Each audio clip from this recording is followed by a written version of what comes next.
السلام عليكم ورحمة الله وبركاته. ازيكم عاملين ايه؟ لو مهتم بالجديد والمفيد في عالم التطبيقات اشترك في قناتي. في قناتنا بندور كل يوم على الجديد في عالم التطبيقات واللي بيوفر وقت ومجهود عليك. مش محتاج تتعب نفسك، كفاية تشترك وتفعل الجرس عشان يوصلك شرح لأحدث التطبيقات المحلية والعالمية لتغيير استخدامك لتليفونك. تطبيق يا جماعة النهاردة هو اسمه TFL Oyster and Contactless. التطبيق ده يا جماعة عمليات التنزيل بتاعته هي 1,000,000 عملية تنزيل أو أكتر من 1,000,000 عملية تنزيل. سعة التخزين بتاعته هي 40 ميجا بايتس. التطبيق ده يا جماعة بيتكلم عن ايه؟ هو تسهيل عملية الدفع في وسائل النقل العامة في لندن باستخدام بطاقة أويستر أو أي بطاقة دفع بدون تلامس. الوظيفة الأساسية للتطبيق ده هو التحقق من الرصيد أو شحن البطاقة، عرض تاريخ الرحلات، الحصول على معلومات حول شبكة التنقل وغيرها من الميزات اللي بتهدف لتوفير تجربة سفر سلسة ومريحة. المزايا اللي في البرنامج ده يا جماعة ان هو رسمي وموثق من الهيئة من هيئة النقل في لندن، وده بيتضمن دقة المعلومات والخدمات المتقدمة فيه. واجهة المستخدم يا جماعة بتكون بسيطة وسهلة التنقل، وده بيجعل ان هو مناسب لجميع المستخدمين. بيوفر مجموعة واسعة من المزايا اللي بتغطي جميع احتياجات المستخدم من خدمات النقل العام.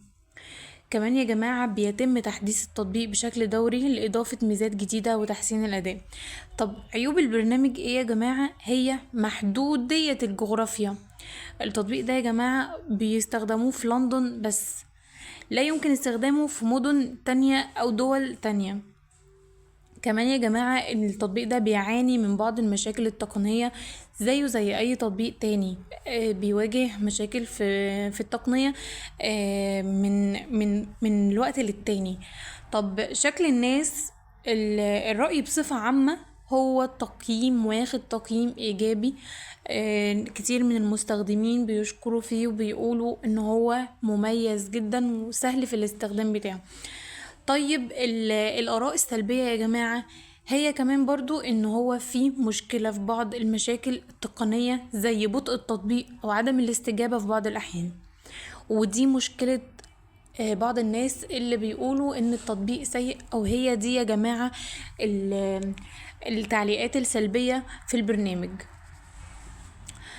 طيب كمان يا جماعة عايزة اقول لكم ان فايدة البرنامج ده لو انت حابب ان انت تنزله، فايدته في ان هو ضروري للسفر في لندن، لان انت بتكون بتخطط ليه من خلاله السفر للندن، فبيوفر عليك وسائل المواصلات او وسائل النقل العام بصفة عامة، وكمان بيسهل لك عمليات الدفع والتخطيط لرحلتك.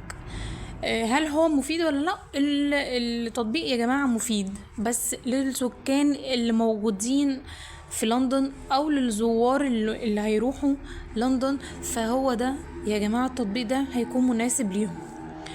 عايزة اقول لكم كمان يا جماعة ان احنا القناة بتاعتنا هي القناة الوحيدة اللي بتتكلم عن اي تطبيق بدون تحييز لأي تطبيق. وكمان القناة دي كل واحد فينا بيقول تجربته الحقيقية في التعليقات، بنثبت تعليقه علشان الكل يستفيد من تجربته، سواء كانت تجربة إيجابية أو تجربة سلبية. هستنى تعليقكم عشان هيفيدنا وهيفيد غيركم. مع السلامة.